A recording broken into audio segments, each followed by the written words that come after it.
Les spéciales de l'info sur Sensation. Les spéciales de l'info sur Sensation, je suis aujourd'hui avec Marie-Raphaëlle Minier. Vous êtes manager au Centre Europe Direct, hébergé par la Maison de l'Europe des Yvelines. Alors, est-ce que l'Europe lutte contre la désinformation ? Oui, absolument. Il y a un acte qui s'annonce vraiment décisif, c'est celui qu'on appelle le Digital Service Act.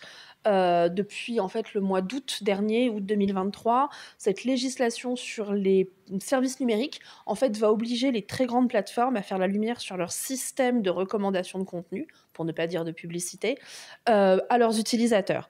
Elles vont être notamment des plateformes comme Meta, TikTok, enfin, tout ce que vous voulez, vont être tenues d'évaluer, de prendre des mesures pour atténuer les risques qui découlent de l'utilisation même de leurs services.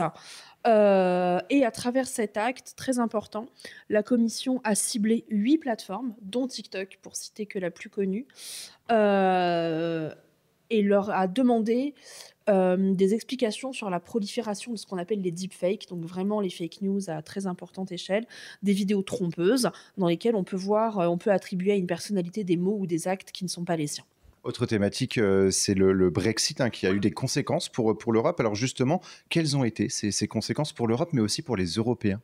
Alors, les plus grandes conséquences, je pense, sont surtout pour les Britanniques eux-mêmes. On est à 4 ans du Brexit, de la sortie de la Grande-Bretagne de l'Union européenne.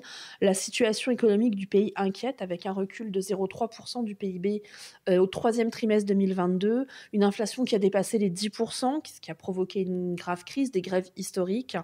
Alors certes, il y a eu la guerre en Ukraine, la pandémie de Covid-19, etc. Mais en fait, l'économie britannique a décroché plus vite qu'ailleurs.